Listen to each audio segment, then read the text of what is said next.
and it's just the base, it's the springboard for our discussion. But we will look at it inside. Number one, Brachas Daf Chavav Amud Beis. Itmar, the Gemara says it was told. Rabbi Yossi b'Rabbi Chanina Amar. Rabbi Yossi, the son of Rabbi Chanina, said, Tefilah avos tiknum. Shachris mincha ma'ariv that we do every day. Who instituted it? The avos. In other words, not only the avos davened, but they were mesakin the tefillas. The reason that we daven today is an institution already founded by the avos, which therefore may mean that even throughout generations before we got the Torah, while the Yidden were in Mitzrayim, they may have had this tradition. You got to daven 3 times a day. It says in Tehillim, Erev v'voiker v'tzaroyim asicha. I will speak to the Eibush the evening, morning, and afternoon. And David HaMelech was before the first Beis HaMikdash. By Daniel, a little bit later, by Daniel as well, who was in between the 2 Batei Mikdashes, he mentions as well that I daven 3 times a day. So apparently it's a tradition going way back when. So said Rabbi Yossi Rabbi Chanina, yeah, it comes from the Avos. Rabbi Shua ben Levi disagrees. He said it started much later. Omri says Tefilah, you know who made the Tefillas Keneged Tmidin Tiknum. They were masaking them corresponding to the Karbonos. Meaning it didn't start till the beginning of the second Beis HaMikdash, when there were a group of Chachamim known as the Anshe Knesses HaGedolah, the men of the Great Assembly, 120 of them, and many of them were prophets, the greatest people of the time. They were the ones that enacted davening 3 times a day. They made it a chiv, they were masakin it, and the reason they did it was Keneged the Karbonos. It's funny, it seems like according to Bishul ben Levi, it only became a mitzvah after the second Beis HaMikdash was set up, was built. That's when the Anshe Knesset HaGedolah really made all of their takonos. How many? 2. So it's right, exactly. We're going to see that all in just a moment. So it's just interesting that you would think if davening corresponds to the karbonos, they would have made it during Golus when there aren't any karbonos. But that's actually not historically what happened. It was dafka when there were karbonos, when the second Beis HaMikdash was up and running, that there was a takana, maybe so that all the Yidden should feel, involved and connected to the karbonos that were going on. So we daven 3 times a day. Now, how do we get to 3? We're going to see in a moment. Says the Gemara. Now, I what's Rabbi Shua ben Levi going to do with the fact that David HaMelech says I daven 3 times a day? Now, that's his personal thing. Or even if some Yidden did daven 3 times a day, like Daniel says, it was not an obligation. There was no takana. There was no official Maisa act that one had to fulfill until the Anshe Knesset HaGedolah came on the scene, and they were masakin. They instituted it, right? They made an institution. Who was it that said that marriage is a great institution? But who wants to live in an institution, right? Okay, Tanya says the Braisa, Kavasa de Rabbi Yossi b'Rabbi Chanina. We learned a Braisa similar to Rabbi Yossi b'Rabbi Chanina, the opinion number 1. The Tanya Kavasa de Rabbi Shua ben Levi, and we learned a Braisa like a second opinion. And the Gemara elaborates, Tanya Kavasa de Rabbi Yossi b'Rabbi Chanina. We have a Braisa like opinion number 1. Avram tikkun Tefilah Shachris. Avram established Shachris. Shenem, as the Pasuk says in Vayera, Vayashkem Avram ba'boker. Avram woke up in the morning. El Amakim, to the place Asher Amad Shom, that he had stood there. What does it mean he had stood there? The Ein Amida El Tefilah, standing means to daven. Shenemar, as it says in Tehillim, Vayamid Pinchas stood Vayefalol, and he davened. So, right. Deploys and Nasan Beflilim, right? It means judgment. That's right. So there's numerous translations over here. This Braisa learns Vayfalol is Tefilah, but you're right. Vayfalol can also come from the word Plilim, which is a justice. Yes. Yitzchak tikkun Tefilas Mincha. Yitzchak established Mincha. Shenemar, it says in Chayesar, Vayetze Yitzchak lesuach basada. Yitzchak went out to speak in the field. Lifnois Arav, towards evening. And what do you think Sicha is? He was having a discussion with someone? No, the Ein Sicha El Tefilah. Sicha is davening. Shenemar Tefilah la'ani, the Tefilah to the poor man, Kiyatov. V'lifnei Hashem Yishbech Sicha, before God he pours his speech. That's davening. Yankiv tikkun Tefilah Sarvis. Shenemar, it says in today's Chumash, Vayifka b'makom, he encountered the place, which can either mean b'makom is the Eibishter. or it means the place. We'll come back to that. The place of he punked and counted the place of Yerushalayim, although he wasn't in Yerushalayim, as Rashi gives the whole historical background. But Vayalan Sham, and he rested there. Ve'ein pegia ela Tefilah. Encounter means here means to daven. Shenemar, it says in Yirmiyahu, Va'ata, and you, Yirmiyahu, al tispal ba'adam, don't daven for the Yidden. Va'al tisa ba'adam rina, utfilah, don't daven on their behalf. Va'al tifkabi, do not urge or entreat me, says God. So that's the end of the first brisa. Okay, it supports Rabbi Yosef, Rabbi Chanina. Note that the Gemara doesn't ask what will Rabbi Yeshua ben Levi do with it. Rabbi Yeshua ben Levi, with opinion number 2, the Gemara does not ask what will he do with the brisa. Note that in the back of your mind. Continues the Gemara, V'tanya, but we do have a brisa, Kavasa to Rabbi Yeshua ben Levi, like Rabbi Yeshua ben Levi. It says in the brisa, and here it elaborates about davening corresponding to the karbonos. Mipnei ma amru, why did they say the Anshe Knesset HaGedolah Tefilah Shachar ad Chatzos, that Shachris goes till midday, Shahadei Tamid Shal Shachar, because the morning Tamid Karev Ha'elech ad Chatzos. That's the same time parameters of the morning Tamid. Rabbi Yehuda Omer ad Arba Shoish. Rabbi Yehuda says no, you can only daven until a third into the day, because according to his opinion, the Tamid Shal Shachar Karev Ha'elech ad Arba Shoish only till 4 hours. And by the way, the Gemara says that in that regard, the halacha follows Rabbi Yehuda. It really only goes till 4 hours to get the Zaman Tefilah in its proper time. After 4 hours, you get the mitzvah of davening, but not davening in its right time. And even that only goes till Chatzos. Daven Shachar after Chatzos, that's a problematic issue, but what? Okay. Why does mincha go till evening? We paskin that mincha goes till evening. Now, erev is a very ambiguous term. What does evening mean? Does that mean shkia? Does that mean seis? There's a very long Shagas Arya, Siman Yud Zayin, where he flips this over like a pancake. Exactly, the different opinions. Is it till eve? Is it? What does erev mean? It's an ambiguous term. Does it mean sundown? Does it mean when the stars come out? But either way, why does mincha go until that point? Sharei tamid shal bein harabayim, because the afternoon tamid, right? There were 2 tmidim, 2 lambs that were shechted every day, 1 in the morning and 1 in the afternoon. The afternoon tamid karev v'hoylech ad erev is till the evening. Rabbi Yehuda Omer, I agree that the davening follows the afternoon tamid, but ad plag mincha, I say you can only daven till plag mincha, which is about an hour and a quarter before evening, because tamid shal ben arbaim karav ha'elech ad plag mincha, because he holds that's when the tamid goes to. Well, mipnei ma amru tefilas ha'erev ein lo keva. The Mishnah says that Ma'ariv has no keva, no established time. You can daven the whole night. By the way, I will tell you there's a major machlekes.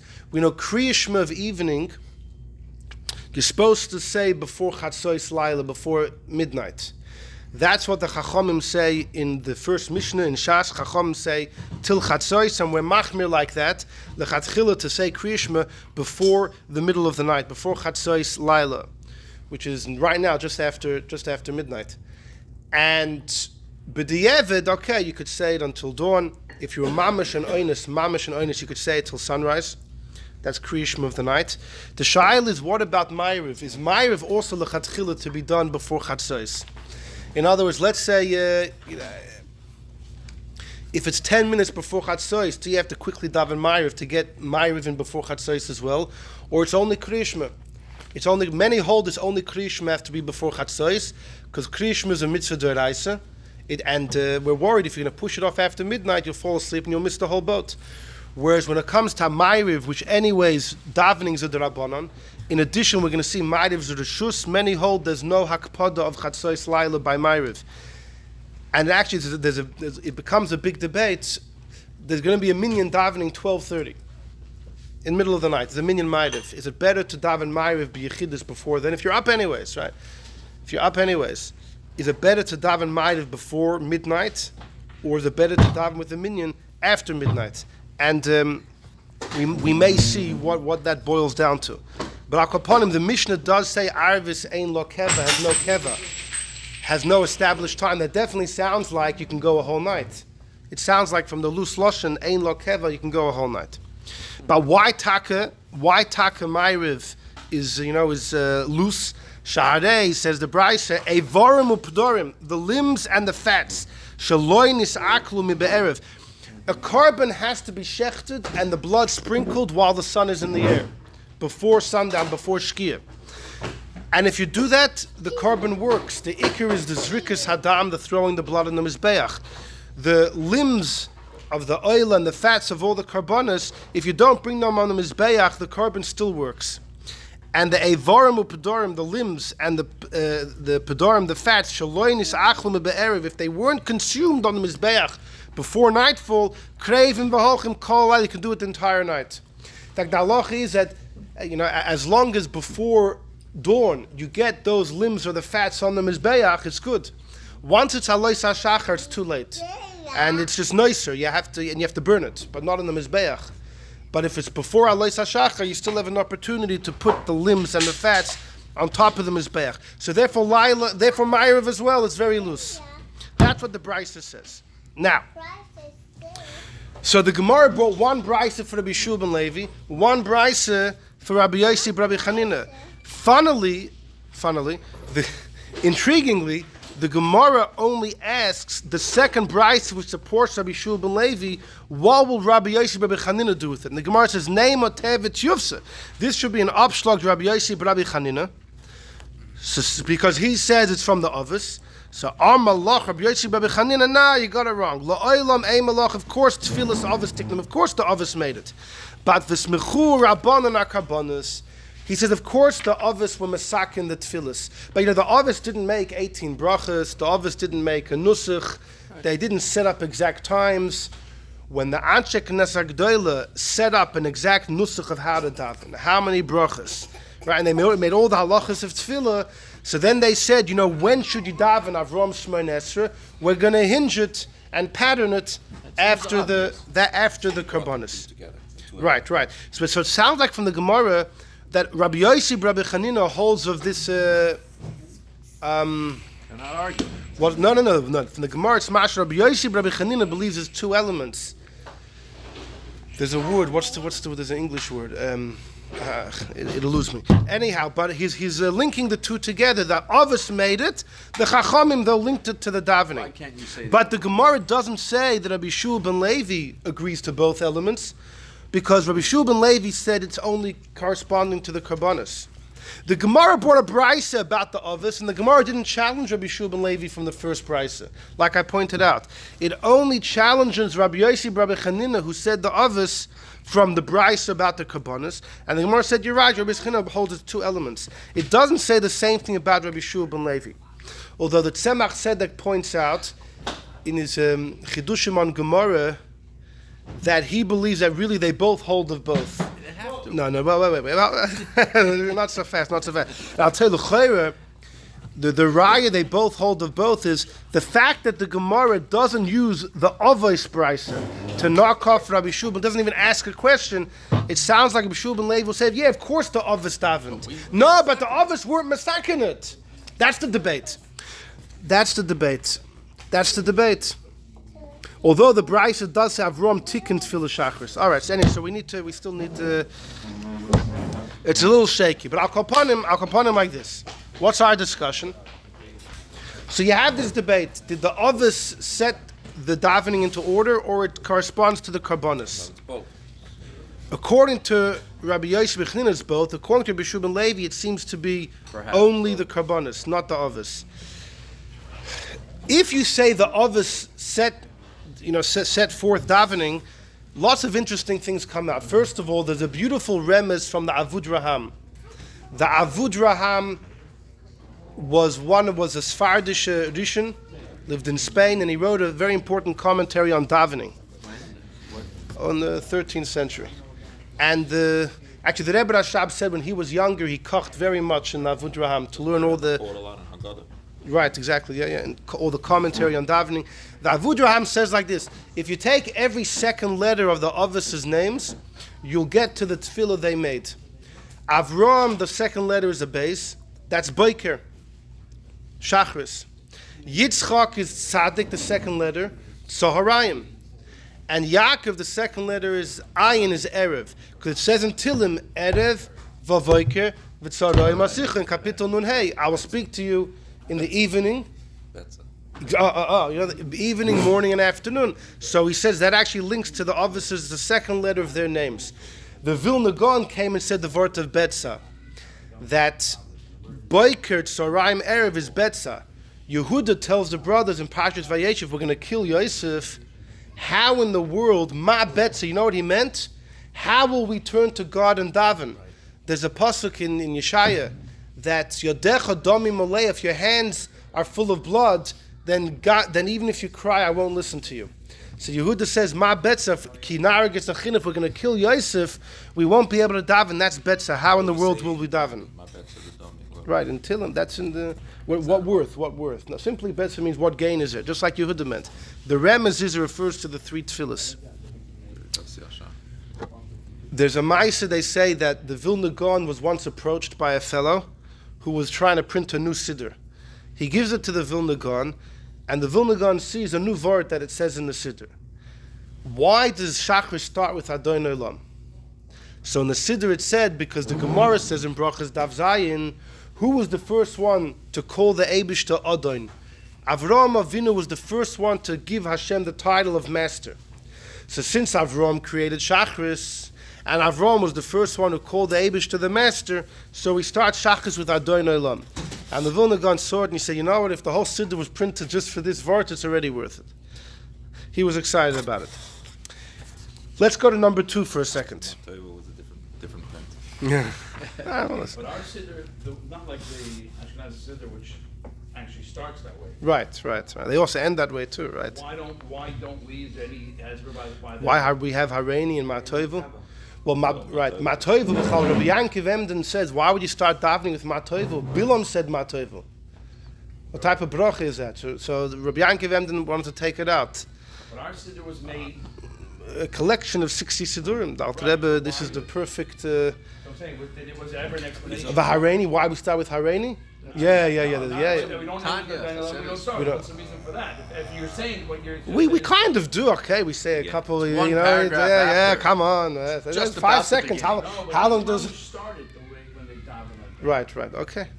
Why Matoivu first? We start with Avas Yisrael. We start because before you say Adon Olam, the Eibishter wants to hear that you have Avas Yisrael.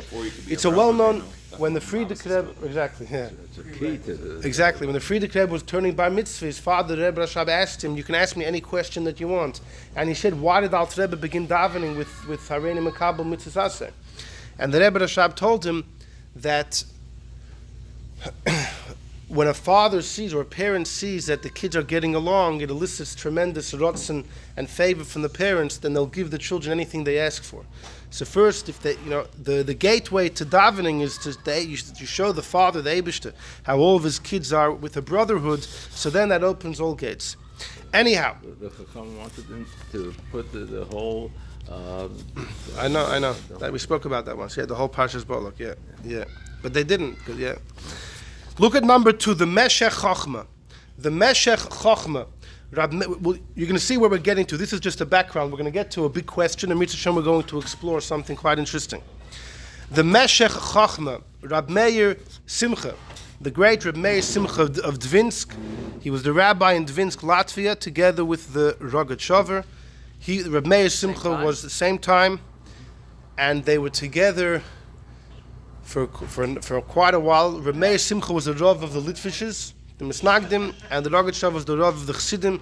Dvinsk was a tiny city. Was there peace? Dvinsk was a tiny city, and they used to make the joke that if you would say Ashrei when you enter the city in the wagon on one side, before you got to Chvei Soimach Hashem L'chol HaNoiflim, you're already on the other side of the city. It was a dot on the map, but it became so famous because of these the two legendary, the Rogachover, of course, and also the Meir Simcha was excellent. His farm are wonderful.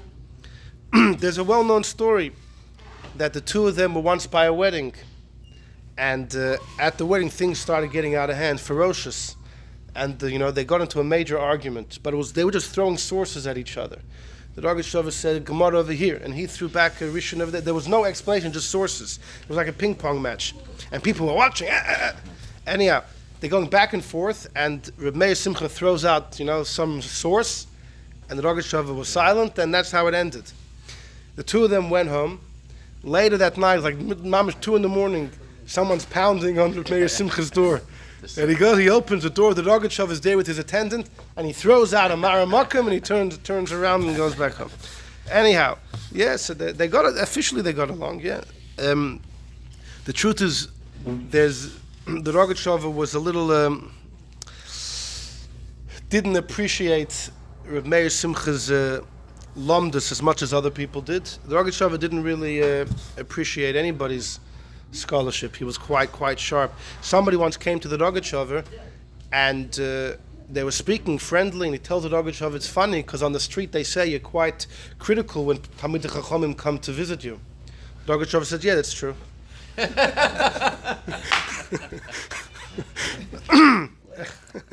Anyhow, so if he was critical of you, it's already it means you have something exactly that he has to exactly. There used to be, I had a friend who was in Chicago who told me when he was a kid, he remembers there was an older man who used to walk around Chicago saying, you know who I am? The Rogatchover called me an idiot. The Rogatchover called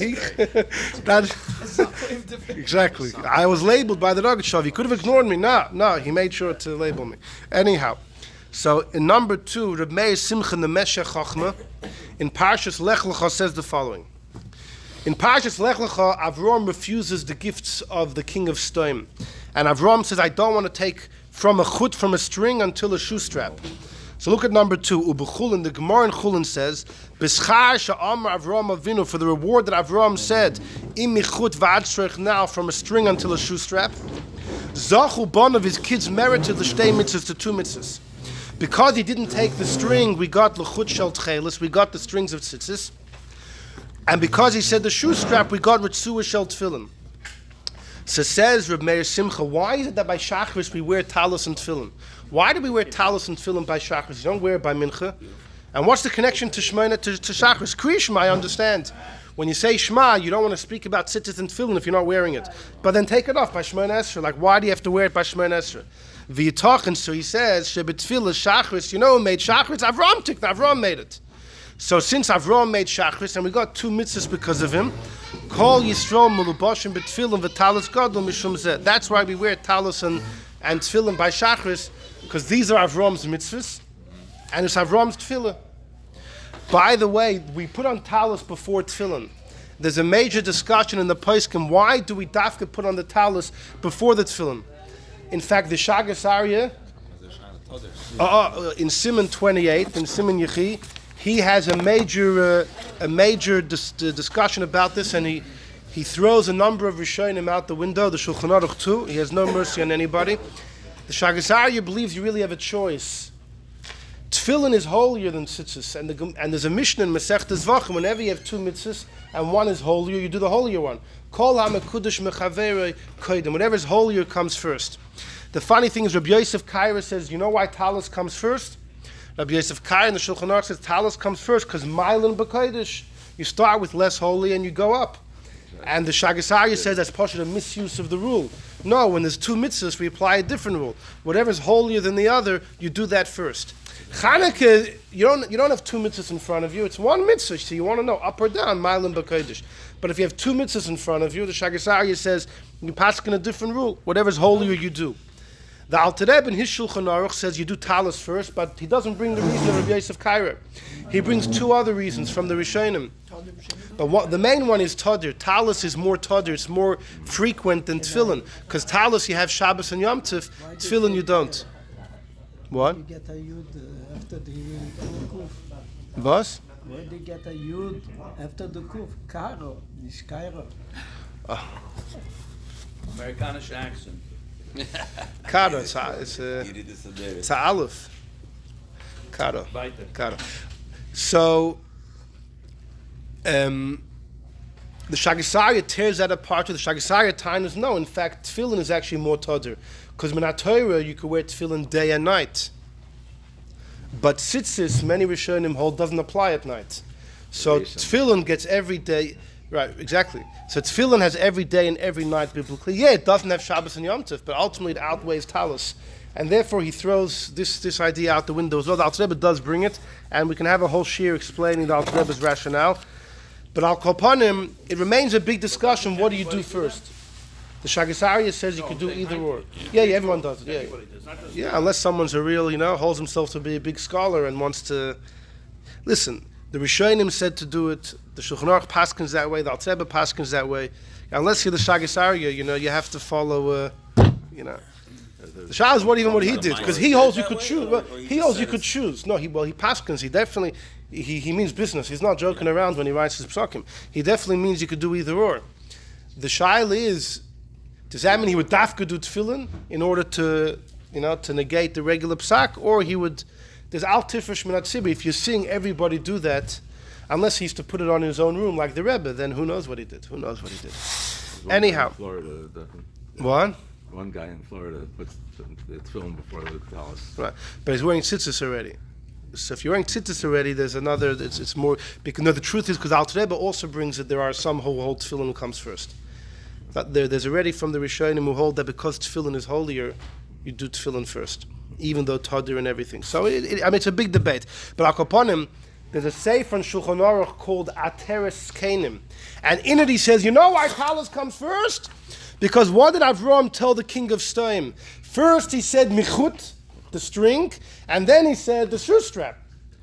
And you see from the Meshech Chochmah, because we got tzitzis and tefillin because of that, we wear it during Shachris. Well, you also follow the pattern that Avram said it in.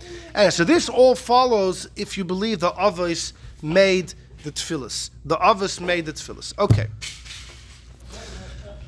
There happens to be a major debate. It's not on the paper, but in Masechta Brachos on the next daf, one of the most famous debates is Tefillas Ma'ariv. Is Tefillas Ma'ariv Reshus or it's a chayva? Is it obligatory like Shachris and Mincha, or is it optional? It's a debate between Rabbi Gamliel and Rabbi Yeshua. Rabbi Gamliel said it's an obligation. Rabbi Yeshua said it's Reshus. And it even became a debate between the Amoraim. Abaye paskin, it's a chayva like Rabbi Gamliel. Rava said it's Reshus, we paskin like Rava. And the Gemara there says the most interesting story, and I'm going to share something of highly intriguing, at least I find it intriguing. The Gemara there says a famous story, and just to say it in 60 seconds, that there was a student by the name of Rav Shimon Bar Yochai, and he wanted to get down to the bottom of the matter.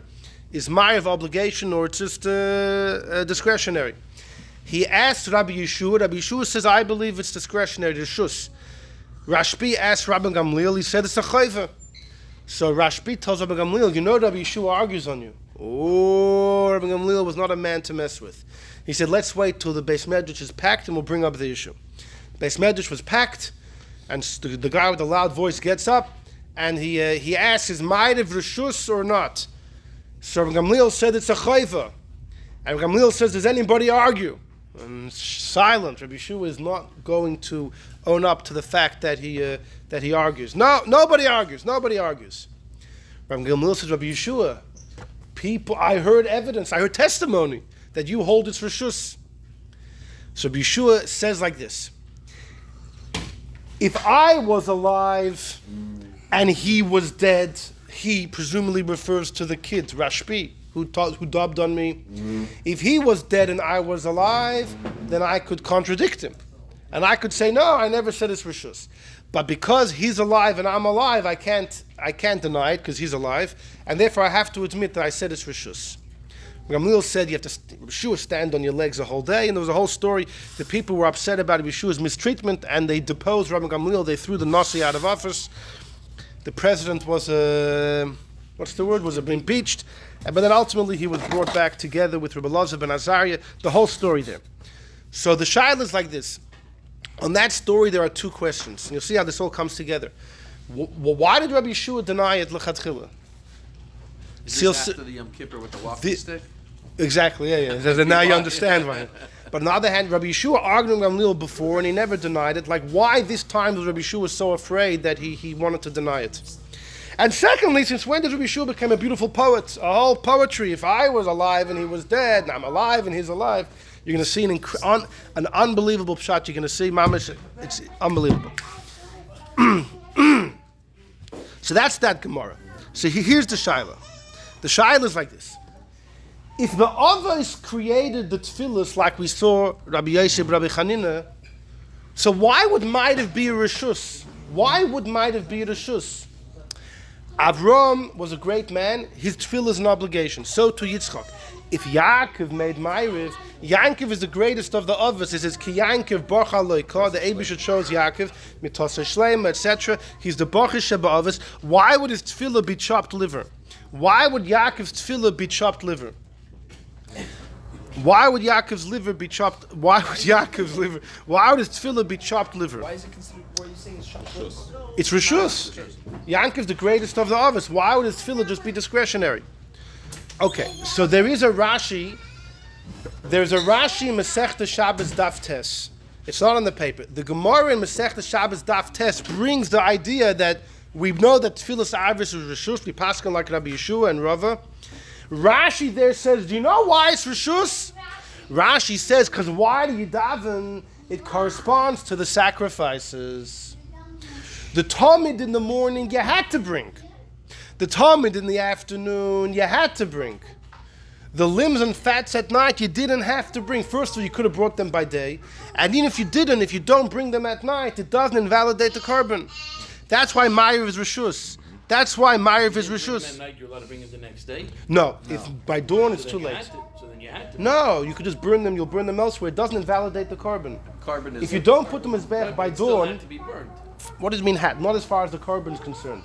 It's a separate chiyuv that you shouldn't have leftover limbs and fats. Sure. So what do you see from Rashi? Rashi l'chayr is saying that if you hold the avos made the tefillas, Ma'ariv would taka be an obligation. Ma'ariv is only optional if it's corresponding to the karbanas.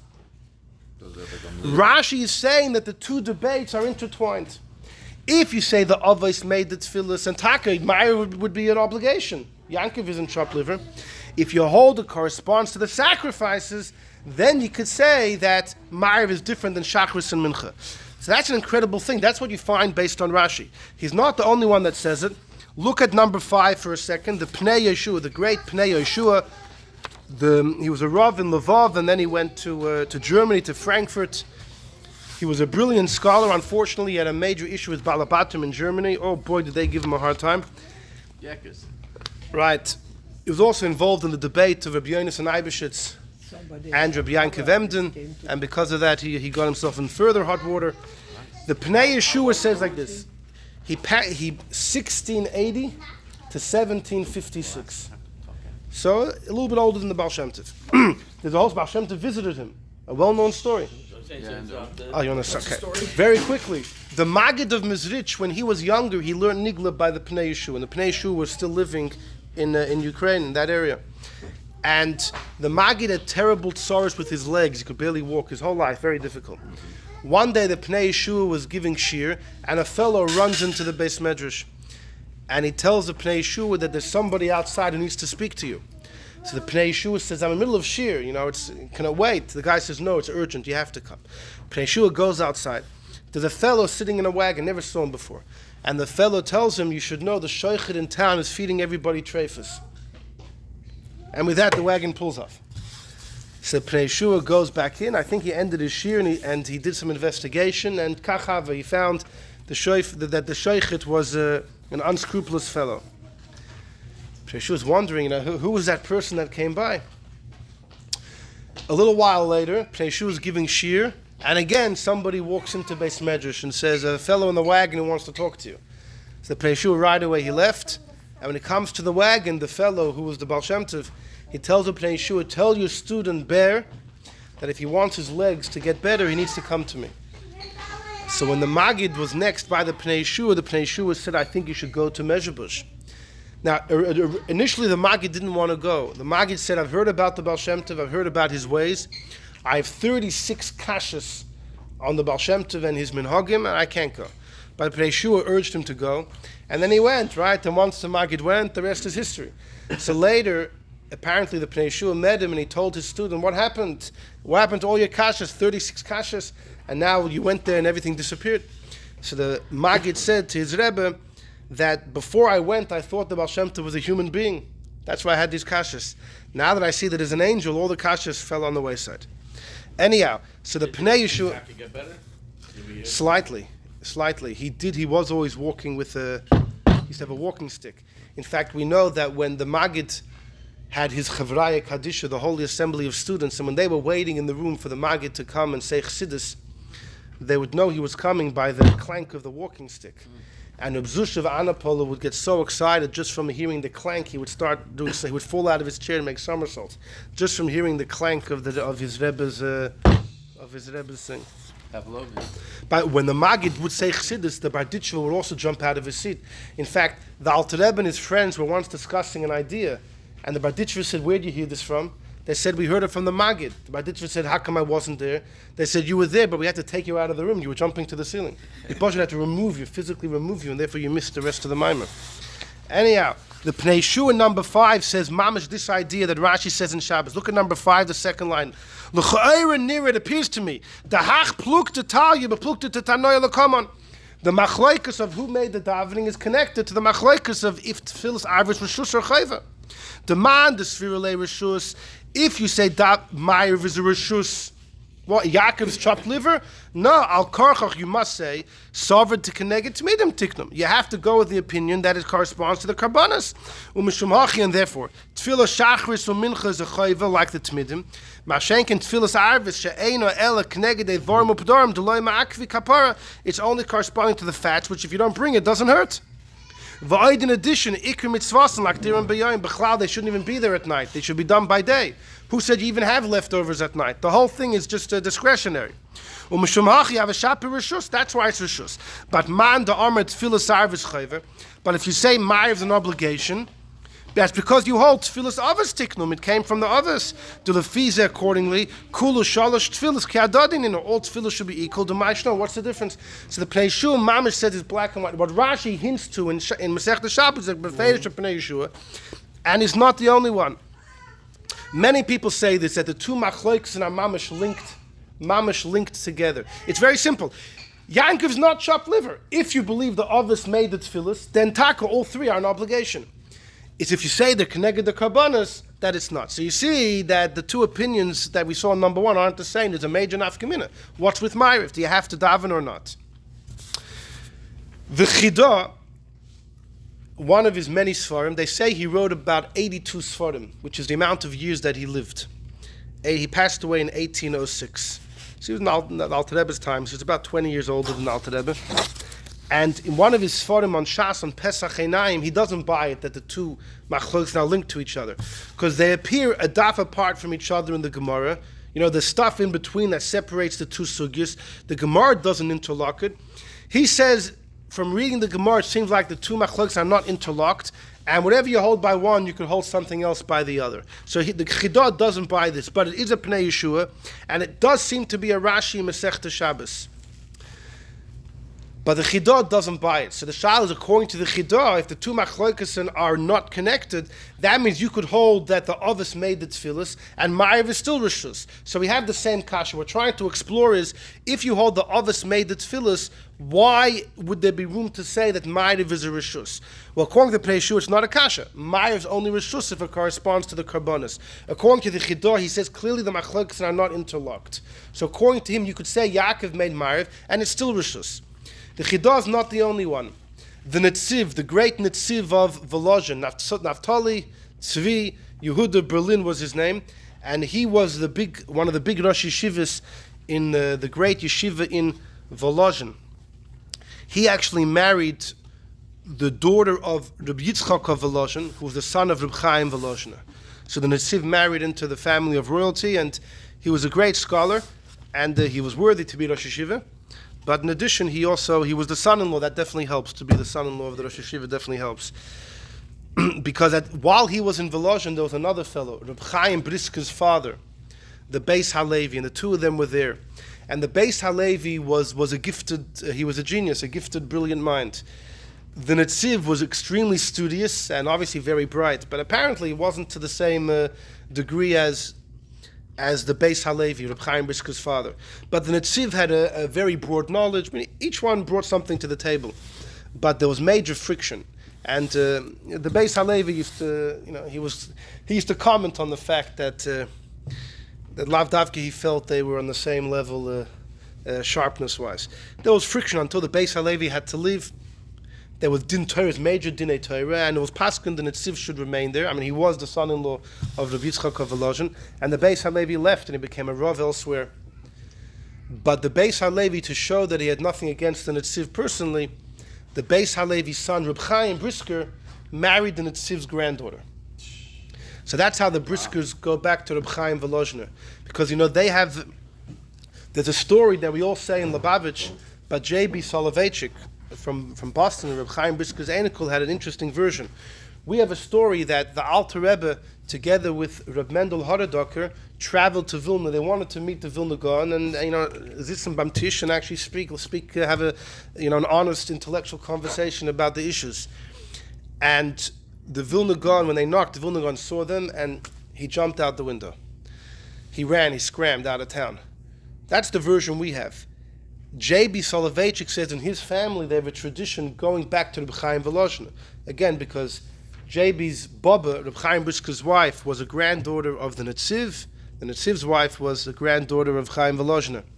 Their version was that when the Vilna Gaon looked through the hole and he saw the Alter Rebbe and Reb Mendel Horodoker, that he saw their faces and he was so overtaken that he said, I knew that if I let them in, we would walk out, all three of us holding hands. I knew they would convince me. And because I felt that they were wrong, therefore I did myself a favor and jumped out of the house. They say he jumped out of the window, Mamish, and he fell, the whole story. But that's the version that the Briskers have. He jumped and booked. The only question is why he did it. Right. We don't have. But I'm saying their version, the Brisker version is that the Vilna Gaon said I would have been convinced, but he didn't want to be convinced, and therefore he scrammed. Anyhow, To be convinced if it's good. It sounds cowardly. Convinced you're convinced. I mean, listen, it's like someone doesn't want to start something you'll get addicted like a missionary to. you don't engage with. It's asking for trouble. It's asking for trouble. But he saw their face. He Yeah, saw I know, exactly. Yeah, he saw some. So Right, he right. should have been able to Right. say, this is not from a Right. What's fascinating is it's not our story. This is their story. This is their version of the story. It's their version of the story. It became a riding. The rabbi that was in Israel, what was his name? Rotman or wine? Wine. Barrel wine. Yeah.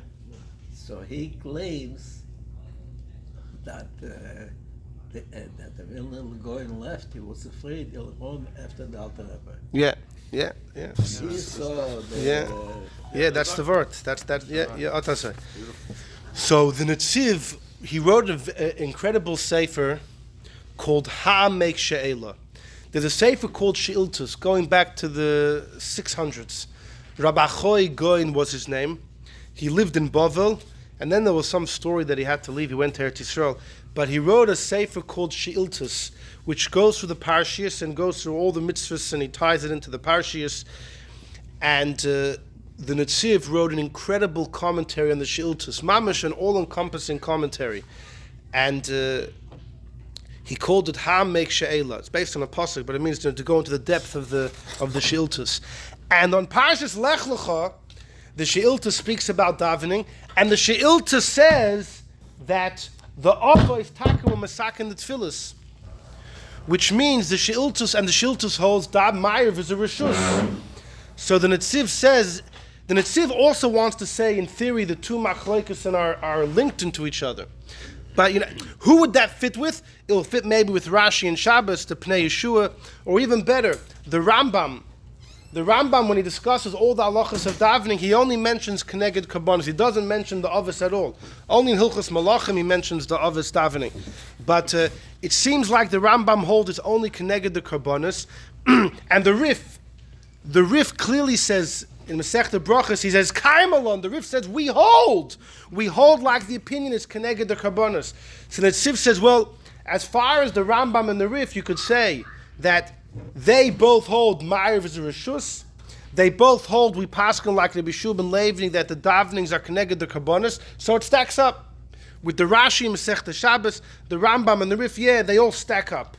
we hold that the davenings are corresponding to the karbonis, and therefore, since Ma'ariv is corresponding to the limbs and the fat which aren't essential, Ma'ariv is not essential.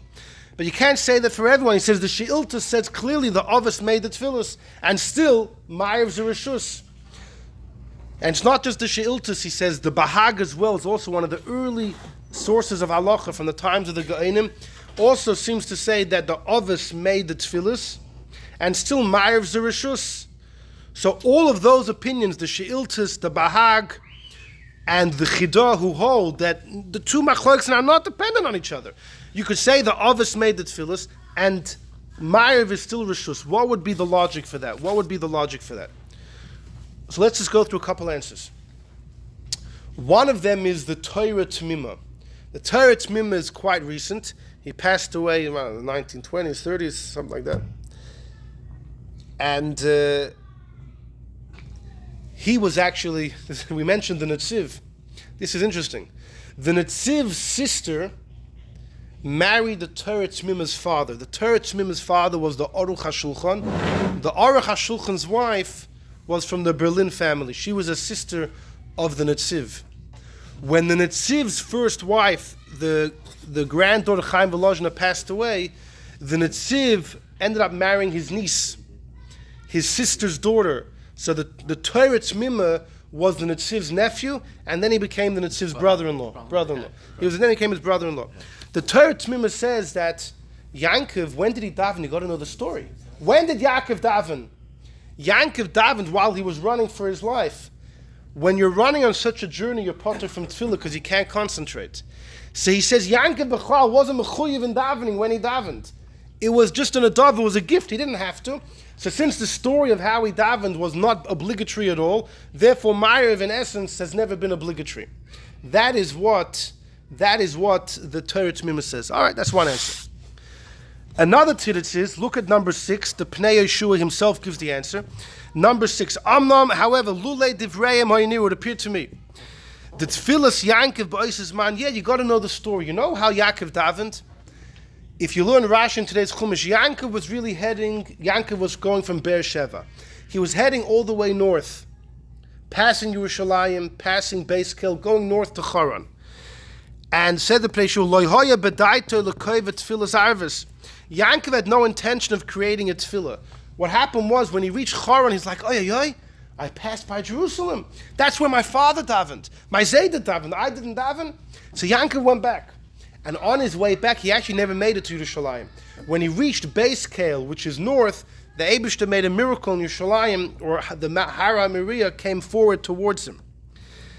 And the whole davening of Yaakov was like a second thought.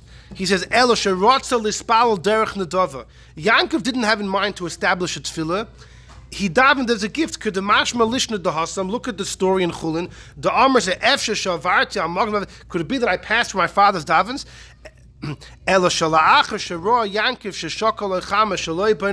Yaakov came back. And by the way, Yaakov said, I didn't daven, I should have davened, but it was still daytime. It's almost, when Yaakov said, I should have davened. What do you mean? When you were there, it was by day. What do you mean you should have davened? When you passed by, it was by day. It's mashma. Yaakov really was going to daven either Shachris or Mincha. Let me go back. By the time he came, and the Eibishter made the sun set early. So the whole Ma'ariv, when Yaakov saw Sheshaka Lechama, the sun set, Loibanos, not at the right time.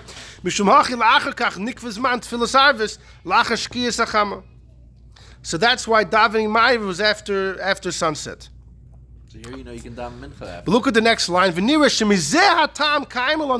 Ma'ariv Reshus. The Minatayri, even the Yaakov Tikna, it should even be biblical if Yaakov made it.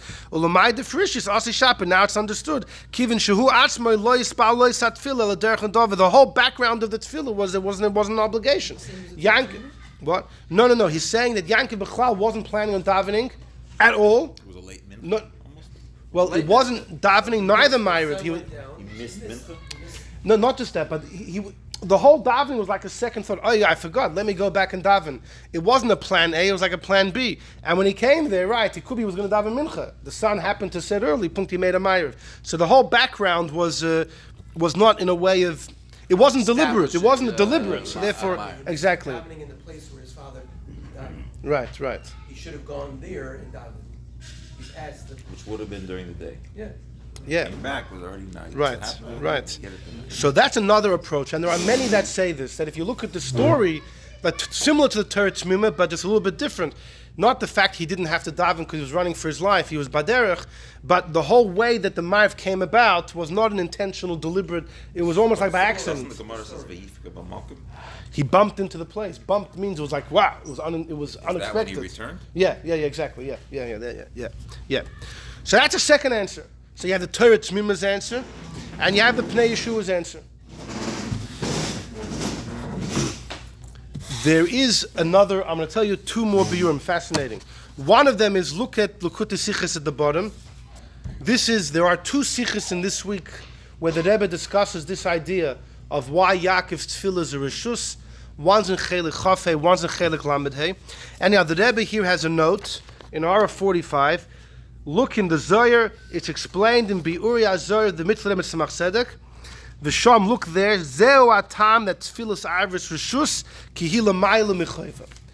Al Pichsidis, when we say Yankov's Tefilas Reshus, it's not because it's less important. Fakert, it's more important. Because sometimes Reshus is higher than Chayv, like the Alter Rebbe says that we know about Hakafas, right? The greater something is, the less demanded it could be. Something which is a minute comes from the greater sources. I will tell you the Chassam Sofer gives the same answer in one of his droshes. And he says like this, he quotes a Chayvus Halvavas. The Chayvus Halvavas says there's two types of people. Well, there's many, but imagine you have two types. One fellow does the strict law, whatever he has to do, he does. What he's not supposed to do, he doesn't. But he never does anything extra. He never adds to put anything on the table. He serves God out of fear. If you served God out of love, you'd want to be close, you'd want to do more. Why are you doing the bare minimum? He says, how do you know if someone serves God out of love? If they do things they don't have to do.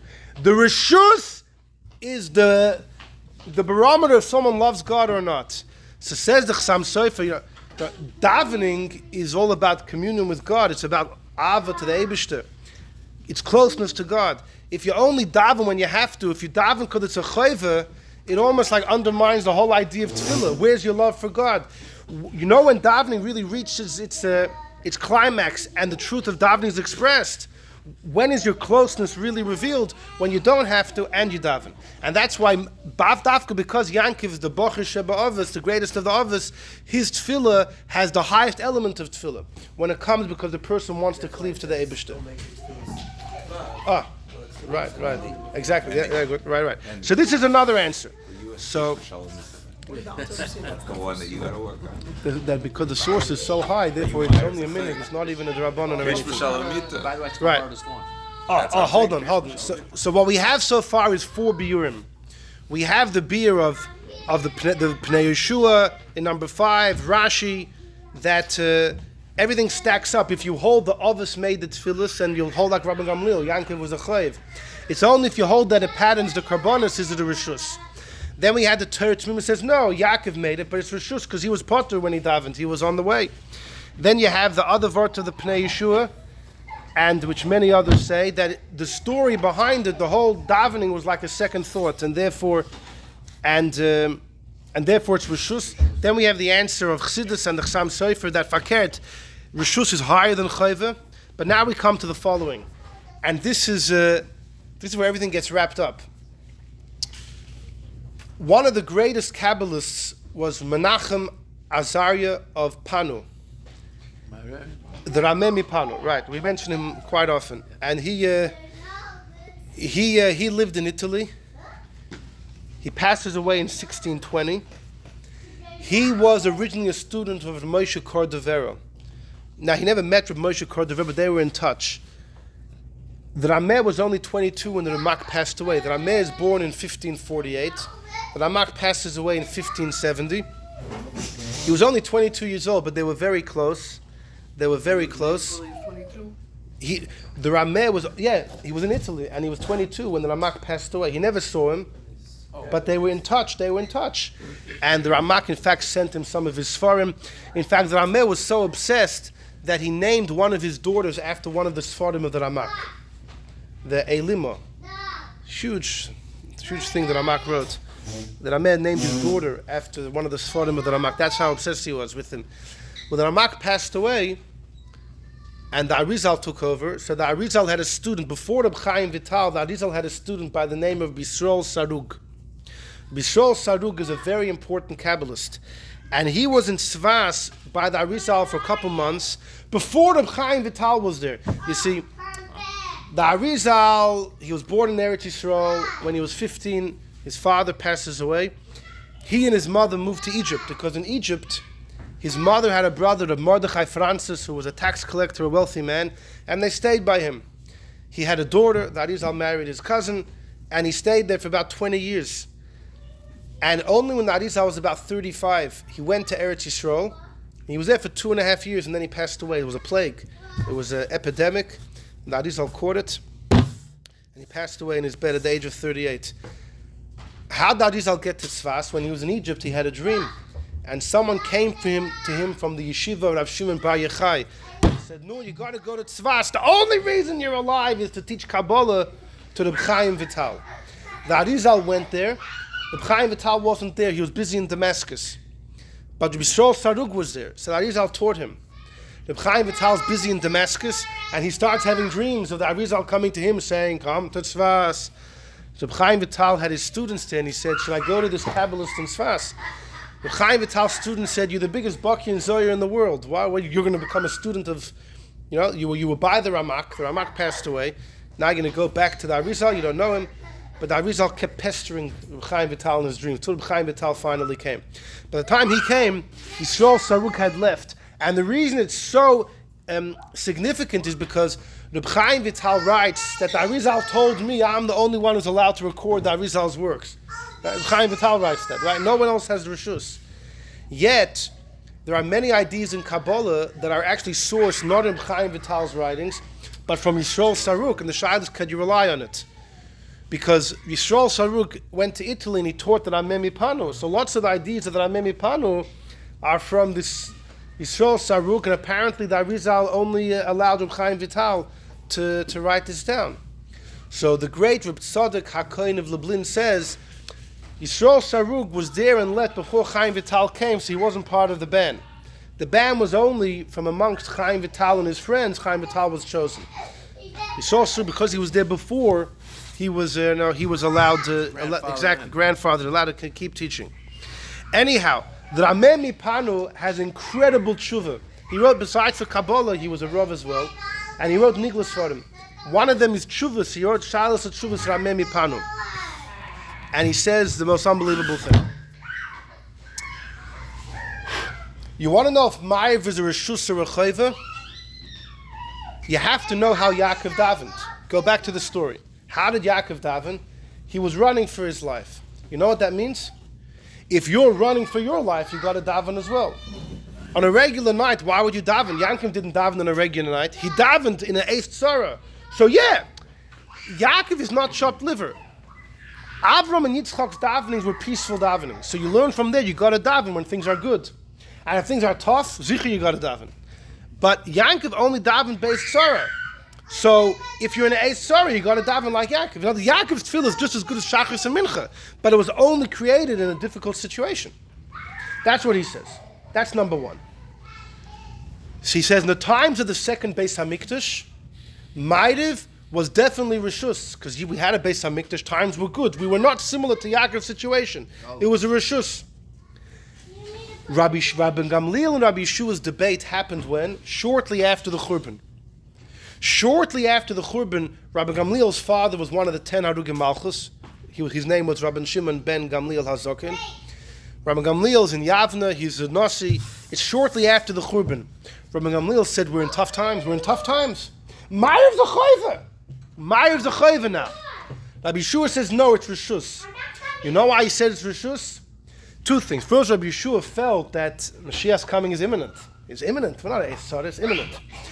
He doesn't bring this, but there's a Medrash Rabbah, in Bereshus Rabbah, that says, in the times of Rabbi Yeshua, a couple decades after Churban Bayis Sheni, Hadrian the emperor gave permission to build Bayis Shlishi. And they started building it, but there was politics, right? Politics, and that didn't end up happening. And the Medrash says, you know who was in charge of the operation? Rabbi Yeshua. He was trying to build Bayis Shlishi. He doesn't quote it, but it's like, it fits like a glove. So then Rabbi Yeshua was like, we should paskin Ma'ariv Reshus. Because if we paskin with Reshus, you know what we're saying? That means we're officially deciding amongst the rabbis. Now, if we say it's a Reshus, it means we're paskening. It's a good day. Days are good. And we're different than Yaakov. So therefore, he's like this. Rabbi Gamliel gets up in the shul and he says, did anybody argue on me? He says, this was the first time Rabbi Yeshua, he didn't want to make an argument. He said, no one argues. Why is Rabbi Yeshua a coward? He wasn't a coward. He says, Rabbi Yeshua holds, I understand why Ma'ariv should be a chayv. It's galus, People are dying. It's a churban. The Romans are in charge. But Rabbi Yeshua wanted to paskin its reshus because then you will officially be paskening that it's Mashiach Zeiten, that it's good times, it's not harsh times, it's good times. But because he sees why really it could be a chayva, he didn't want to make a deal out of it. Until Rabbi Gamliel gets, stand up, and now Rabbi Yeshua becomes a poet. What did Rabbi Yeshua say? Unbelievable. He says, Rabbi Yeshua said like this, if he was alive, which simply refers to Rashbi, the student, right, who made this whole commotion. But there's a long arichas why Rashbi did this. There's an incredible, I have a long shir about that. Right, because Rashbi, well, he was crazy, he's getting the guy into trouble. No, Rashbi had a very, very purposeful cheshbon about this. It's also a fascinating thing. But here's the deal. Rabbi Yeshua says, right, if he was dead, then I could deny it. But if he's alive, I can't deny it. Says Rameh Mepano, you know what he meant? When Rashbi said if he was dead or he was alive, he's talking about Mashiach. Mashiach, we have a tradition, was born. Tisha B'Av, Churban Bayis Sheni. He was born then. So the Rameh says like this. If he was dead, meaning Mashiach is dead, right? So then we're in Galus, right? So then I would deny it. What do I would deny? I would deny the fact that I argued, and I would agree with you that it's a chayva because we're in harsh times. But he's alive. He is alive. Mashiach's around, and I'm here with him. So therefore, I can't deny it. I have to argue on you. I really believe Ma'ariv Reshus because I don't think we're in Golus. I think that we're in good times. And that's how he explains. Listen, it gets even better. Because the Gaonim already write that even though Ma'ariv is really Reshus, but by now the Yidden have made it an obligation. By now it's become an obligation. Right? You shouldn't think, Ma'ariv is no longer discretionary. The Yidden will makabel it as an obligation. Says Rameh Mepano, you know why? Because after we realize we're here for a long time, we're like Yaakov. It's a tzara. We're like Yaakov. It's a eis tzara. But here's a fascinating thing. And we'll finish with this. When the Yidden accepted it as an obligation, how far did the Yidden go? Did Ma'ariv become like Shachris and Mincha? Or it's still, it's half an obligation, but it's still really Reshus. It's a major debate. And for this I have number 4. I have it Reb Chaim Brisker. He makes a debate between the Rambam and the Raavad. The Rambam writes many times, Ma'ariv is still Reshus. I'll give you an example. The Rambam says, why don't we do Chazoras Hashatz by Ma'ariv? The Rambam says, because the whole Ma'ariv is only discretionary. Why do you do Chazoras Hashatz? In case there's somebody here who doesn't know how to daven, we're going to be moitzi him. Says the Rambam, there's no one to be moitzi by Ma'ariv. No one had to daven in the first place. That's the reason the Rambam gives. But later on, the El Yerabah says, no, but now Ma'ariv's a chayv. So people have to daven. So El Yerabah says, yeah, when we took it upon ourselves as a chayv, we didn't have in mind all the way to make such a tircha de tzibura to include Chazaras Hashatz as well.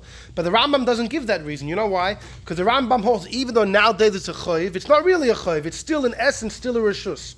And Reb Chaim Brisker writes that over. Look at number 4. The Rambam paskins, Mi shehaya oimed betfil, if somebody's davening. V'nizka shekvar ispalo, you remember, Hashem davened. Ever happens? I just davened 3 minutes ago. Why am I doing Shmoneh Esrei again? Paisik, you should stop, says the Rambam. Afilu be'emtza bracha, even middle of the bracha. But if it was Ma'ariv, ain't a paisik, says the Rambam, if it's Ma'ariv, you don't stop. If it's Ma'ariv, you continue, says the Rambam. Shaloi yispalo oisa mitchila ela al das she'ena chayva. The Rambam says, because l'chatchila, the whole thing was a voluntary davening, so you can continue. We'll see what that means. Uba hasogas, that's the Raavad says, en kanachasor. The Raavad says, I don't like this psak. What's the word?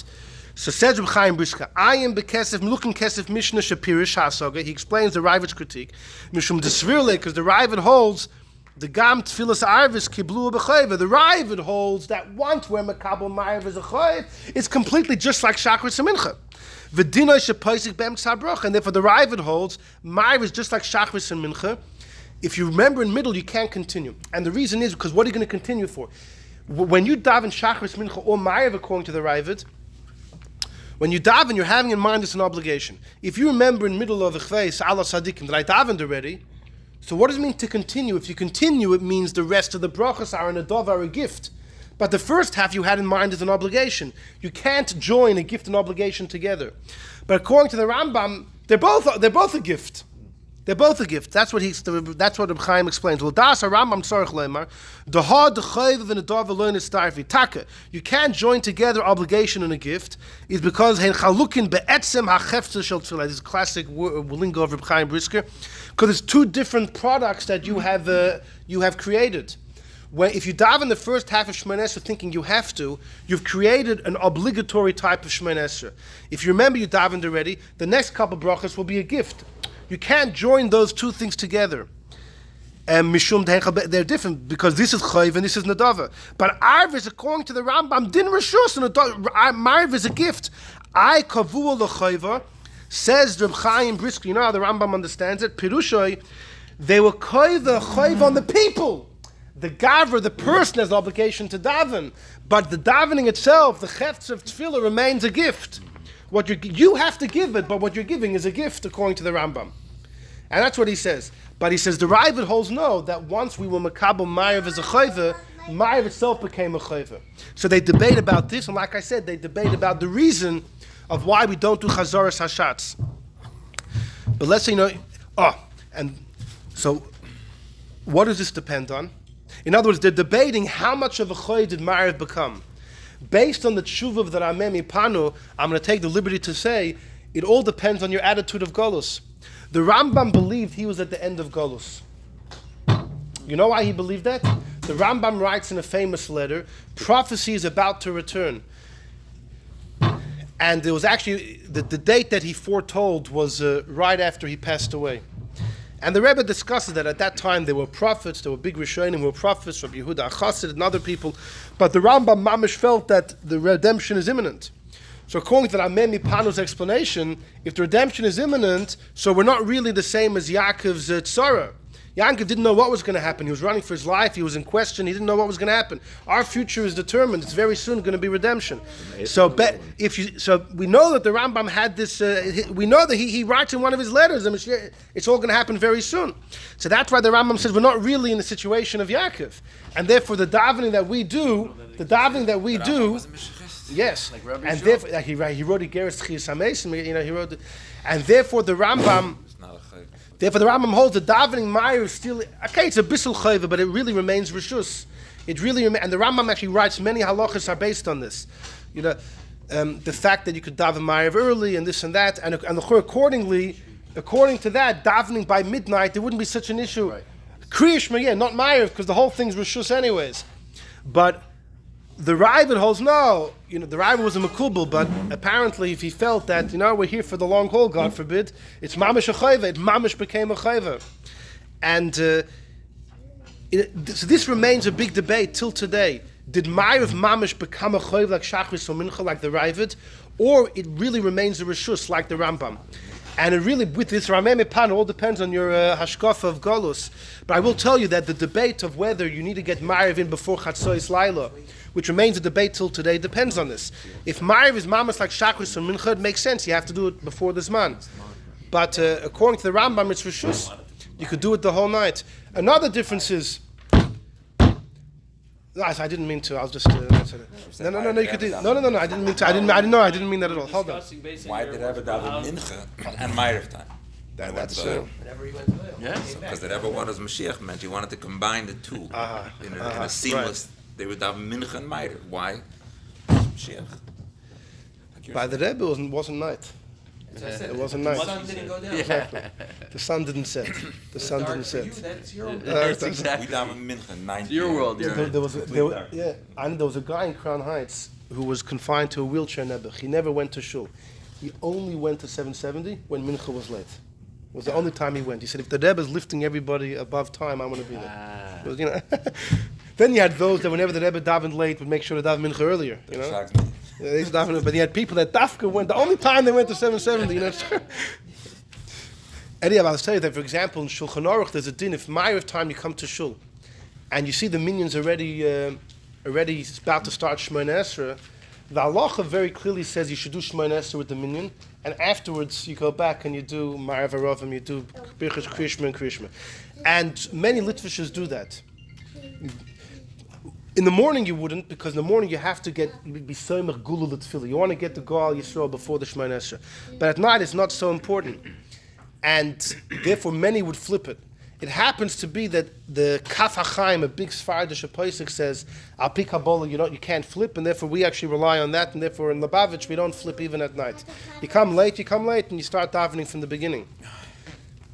But what's the reason Al Pi Halacha that Ma'ariv is so different than Shachris, that you could just flip it, do Ma'ariv first and then the Krishma later? Tosfos says, because Ma'ariv's a Reshus. If Ma'ariv itself is optional, how could there be an obligation to be soymach gula l'tfilah? How could you say you have to say Gal Yisrael and then Shemona Esrei if you don't even have to do the Shemona Esrei? Which means Tosfos is also learning like that Rambam Shtikl, that Ma'ariv still remains a little bit Reshus. And that's why in many shuls, by Ma'ariv time, after Hashkivenu, people will give an announcement. Yalviyavi, this and that, because to speak is not as critical. I'm not saying this is our minimum, it's not as critical because Ma'ariv in a way is a little bit Reshus. But that all depends on how Mishachis the person's Alfach is. The bigger the Mishachis, the more Reshus Ma'ariv is. Ma'ariv. Yes. Different China. What?